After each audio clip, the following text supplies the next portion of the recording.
घाटशिला में बड़ा उलटफेर, बदला माहौल, लगे नारे।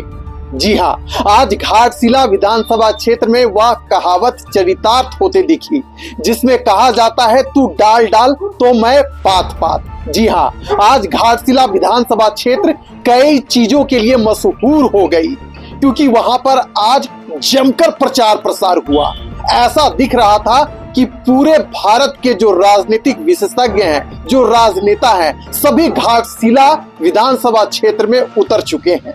वही घाटशिला विधानसभा क्षेत्र जहां कभी राजनीति के संघर्षों की कहानी गुनगुनाई जाती थी, आज वहां एक जबरदस्त नजारा देखने को मिला जब खुद स्वयं मुख्यमंत्री हेमंत सोरेन की जो पत्नी है कल्पना सोरेन स्टार प्रचारक के रूप में वहां पर पहुंची तो पूरा माहौल ही बदल गया। तो दूसरी ओर वहीं उड़ीसा के जो खुद मुख्यमंत्री हैं मोहन चरण मांझी, वह भी आज घाटशिला में 2 जगहों पर जन प्रचार करते दिखे। अगर हम तीसरी पार्टी की बात करें झारखंड लोकतांत्रिक क्रांतिकारी मोर्चा की, तो गली गली मोहल्ले मोहल्ले उनका भी प्रचार प्रसार चल रहा था। ऐसा लग रहा था कि घाटशिला सज धज कर तैयार है, लेकिन किसके सिर सजेगा ताज यह कहना अब भी मुश्किल है। तो चलिए आज क्या कुछ हुआ घाटशिला में बड़ा विस्तार से आपको बतलाने का काम करते हैं। और आपको बता दें कि आज की चर्चा में हमारे साथ फोन लाइन में जुट रहे हैं प्रतीक जी, जो बेहद ही करीब से घाटशिला उपचुनाव में जो कुछ हो रहा था सोशल मीडिया के जरिए प्रत्यक्ष रूप से वहां पर मौजूद थे और सभी चीजों को बारीकी से समझ रहे थे, देख रहे थे कि घाटशिला में क्या कुछ चल रहा है।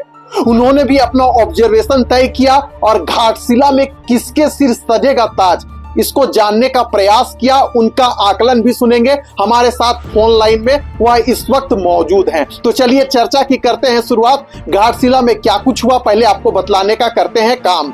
3 नवंबर को मुख्यमंत्री हेमंत सोरेन स्वयं घाटशिला की धरती पर उतरे थे और उनके हेलीकॉप्टर को देखने के लिए दूर दूर से लोग वहां पर पहुंचे थे, जिस पर भारतीय जनता पार्टी ने भी चुटकी ली। भारतीय जनता पार्टी का जो शीर्ष नेतृत्व है वह कहा कि मुख्यमंत्री हेमंत सोरेन के हेलीकॉप्टर को देखने के लिए लोग वहां पर पहुंचे थे।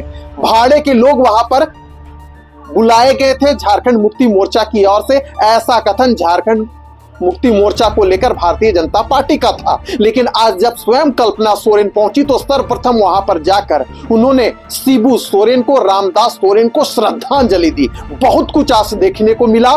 पहले हम प्रतीक जी से सीधे जुड़ेंगे और कैसा रहा आज का प्रचार, कैसे पूरा घाटशिला का जो माहौल है वह बदल गया, कैसा नारा लगा जो पूरे चुनावी समीकरण को बदल कर रख दिया, क्यों टाइगर जयराम महतो भी चर्चा में आए, आज सब कुछ आपको बतलाने का काम करेंगे। प्रतीक जी आप हमारे साथ जुड़ चुके हैं। घाटशिला में आज जो कुछ भी नजारा देखने को मिला उस नजारे को देखकर यही लग रहा था कि कल्पना सोरेन लगता है पूरा खेल पलट देगी। लेकिन जिस प्रकार से जो उड़ीसा के जो मुख्यमंत्री हैं मोहन चरण मांझी, उन्होंने कहा कि आप उपचुनाव से तैयारी कीजिए, यहाँ पर डबल इंजन की सरकार बनाइए, अभी से इसकी शुरुआत कर दीजिए, क्योंकि जब डबल इंजन की सरकार बनेगी तभी झारखंड का संपूर्ण विकास होगा। इस प्रकार का कथन उनके द्वारा कहा गया। वहीं घाटशिला में झारखंड लोकतांत्रिक क्रांतिकारी मोर्चा की ओर से भी जगह जगह जाकर, गली मोहल्ला जाकर प्रचार प्रसार किया जा रहा था। यानी कि आज जो 3 पार्टियां हैं, चाहे भारतीय जनता पार्टी हो,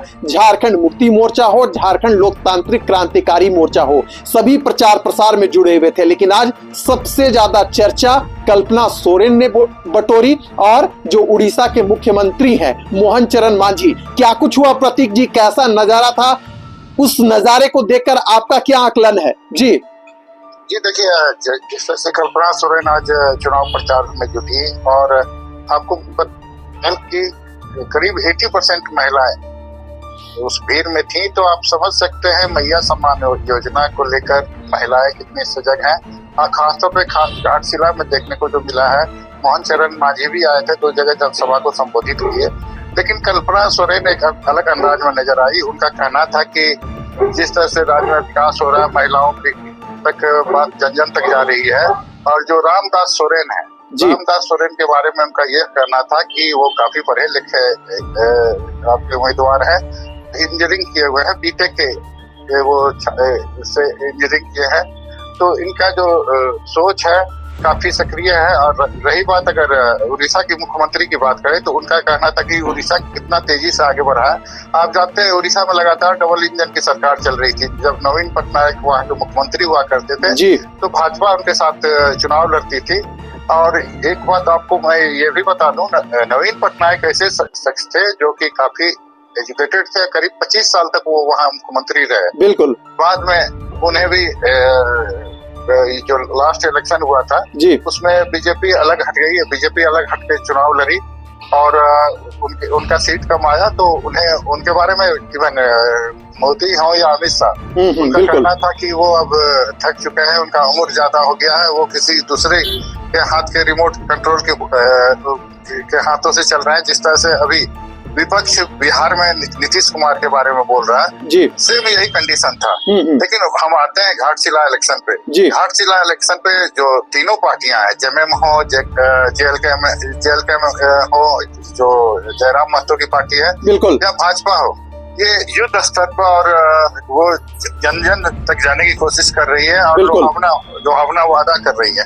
और रही बात जिस तरह से उड़ीसा के मुख्यमंत्री ने कहा कि डबल इंजन की सरकार डेवलपमेंट लाती है, तो 2014 से लेकर 2019 तक आप जानते हैं कि डबल इंजन की सरकार थी। रघुवर दास मुख्यमंत्री थे, प्रधानमंत्री मोदी थे। तो झारखंड में या रांची में क्या विकास हुआ, ये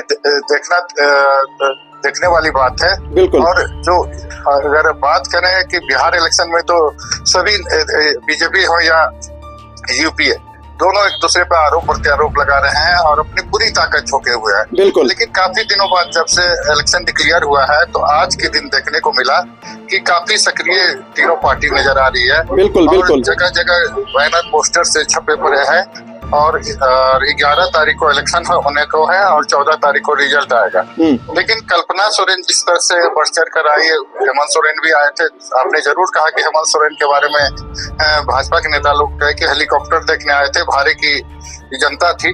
तो ये आरोप अक्सर लगता है। और अभी हाल के दिनों में मैं बिहार भी गया था, बिहार में भी देखने को मिला कि हाँ, कुछ लोग जरूर आते हैं हेलीकॉप्टर देखने, लेकिन वोट को किस तरह से कन्वर्ट किया जाता है, जो भीड़ आती है वो वोट में किस तरह से तब्दील होगी, बिल्कुल देखना दिलचस्प होगा। हाँ। अच्छा प्रतीक जी, आज जिस प्रकार से कल्पना सोरेन ने वहां पर चुनाव प्रचार प्रसार की शुरुआत की, वह भी अपने आप में चर्चा बटोर रही थी, क्योंकि उन्होंने सर्वप्रथम जाकर शिबू सोरेन जी को श्रद्धांजलि अर्पित की, रामदास सोरेन को श्रद्धांजलि अर्पित की और इस बातों को भी जनता को बताने का काम किया कि पहले शिबू सोरेन हम सबको छोड़कर चले गए, उसके बाद रामदास सोरेन दादा हम सबको छोड़कर चले गए। एक गुरु शिष्य की परंपरा को उन्होंने निभाने का काम किया। इस प्रकार की बातों को चुनाव प्रचार में जाकर जनता के बीच में कहना प्रतीक जी अपने आप में कई बातों को उजागर करता है और इस बात को भी दिखलाने का काम करता है कि कैसे पूरा सोरेन परिवार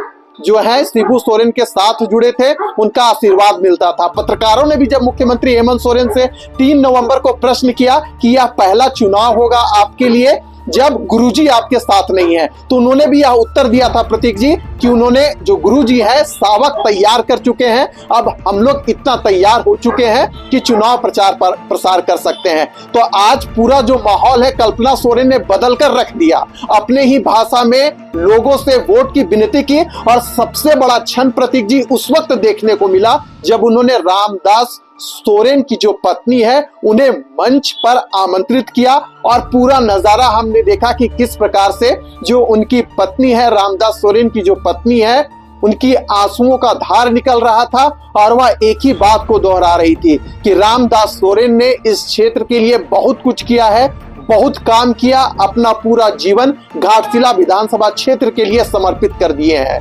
आज उनका ही पुत्र आप सबके बीच है, कृपया सोमेश सोरेन को जिताने का काम करें। और वह रो रही थी और इस प्रकार की बातों को कह रही थी जो अपने आप में मर्माहत करने वाला था। प्रतीक जी, इस पूरे नजारे को लेकर आप क्या कहना चाहेंगे? देखिए, ये काफी सेंटिमेंटल क्षण था और भावुक क्षण था। इस भावुक क्षण को देखकर जो आम जनता है वो भी भावुक हो गई थी जी। और जाहिर सी बात है 3 टेन्योर तक रामदास सोरेन वहाँ का प्रतिनिधित्व किए और लास्ट टाइम शिक्षा मंत्री भी बने। आकस्मिक उनका निधन हो गया। बिल्कुल। आप जानते हैं कि पहले गुरुजी गए, उसके बाद रामदास सोरेन जी का तो हेमंत सोरेन खुद बोले थे, पहले तो बाबू गए फिर दादा चले गए। जी और एक और खास बात, दिलचस्प बात है विशाल जी कि चंपई सोरेन भी काफी नजदीकी हुआ करते थे बिल्कुल शिबू सोरेन के। जी जी लेकिन वो पहले ही साथ छोड़ के चले गए। जी देखिए किस तरह से ट्विस्ट होता है बातों को, कोई छोड़ के चला जाता है, कोई दुनिया छोड़ के चला जाता है। बिल्कुल जो जिंदगी भर ये जो है चंपई सोरेन जी हेमंत में रहे और उन्हें काफी अच्छे पदों से नवाजा गया और हेमंत रहो क्रम पे वो मुख्यमंत्री भी बने। बिल्कुल आपने सही कहा।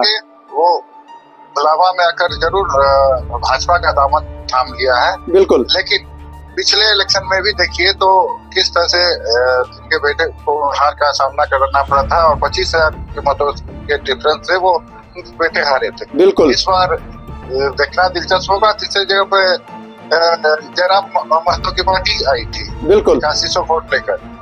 और आज जिस तरह से कम्युनिकेट किए हैं कल्पना सोरेन, वो दर्शाता है कि किस तरह से जनता के बीच में जाना चाहिए और किस तरह से जनता प्रभावित होती है। अपने सरकार की उपलब्धियों को गिनाया, जो कैंडिडेट हैं उनके एजुकेशन को लेकर जनता के बीच में बात की। बिल्कुल ये बात सही है कि घाटशिला को जितना डेवलपमेंट चाहिए था बिल्कुल वो नहीं मिला, लेकिन इस बात की चर्चा भाजपा के लोग नहीं करते हैं।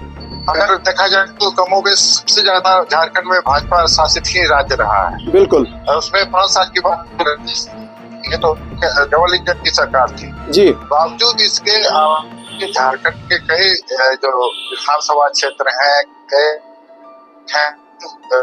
डेवलपमेंट होना चाहिए था, उस तरह से नहीं हुआ। जी झारखंड को इस नाम से था कि यहाँ के कितने अधिकारी हैं, कितने मंत्री हैं, जेल जाते हैं घोटाले को लेकर। जी पहले नक्सल प्रभावित होता था, नक्सलियों का बोलवाला था। बहरहाल अब नक्सलियों का जो दबदबा है काफी कम हुआ है जी और लॉ एंड ऑर्डर पे कंट्रोल हुआ है। आखिरकार मैं ये फिर बोलना चाहूंगा कि आज का जो ये चुनावी प्रचार था, बिल्कुल सभी दल एड़ी चोटी एक किए हुए हैं। अब 11 तारीख को मत होना है। बिल्कुल और अभी और भी देखिएगा कि और भी बड़े बड़े नेता घाटशिला का दौरा करेंगे और किस तरह से जनता को अपने पक्ष में करते हैं, ये देखना दिलचस्प होगा। बिल्कुल। तो चलिए, आज उड़ीसा के जो मुख्यमंत्री थे मोहन चरण मांझी चंपाई सोरेन के बेटे बाबूलाल सोरेन के लिए प्रचार प्रसार करते दिखे। चंपाई सोरेन भी स्टेज पर मौजूद थे। कई सारी बातों को कहा गया तो दूसरी ओर कल्पना सोरेन भी सभी बातों का जिक्र की और जवाब देते हुए भी दिखी। वहीं सबसे बड़ा ट्विस्ट रहा कि आज भी कल्पना सोरेन ने मैया सम्मान योजना वाली जो कार्ड है वह खेल दिया और कहा कि राज्य की बहन बेटियों के साथ कौन खड़ा है। तो जो जनता थी वह कह रही थी मुख्यमंत्री हेमंत सोरेन खड़े हैं। यानी कि कुल मिलाकर देखा जाए तो आज का जो प्रचार प्रसार रहा बेहद खास रहा। कल्पना सोरेन बातों ही बातों में मैया सम्मान योजना का जिक्र कर गई और जो सोमेश सोरेन है उनका कैसे जबरदस्त प्रचार हो आने वाले समय में, इसकी रूपरेखा भी तैयार कर गई। तो इंतजार कीजिए आने वाला समय में क्या कुछ होता है और क्या राजनीतिक रंग देखने को मिलेंगे, हम आपको बतलाने का काम करेंगे। फिलहाल दीजिए हमें इजाजत।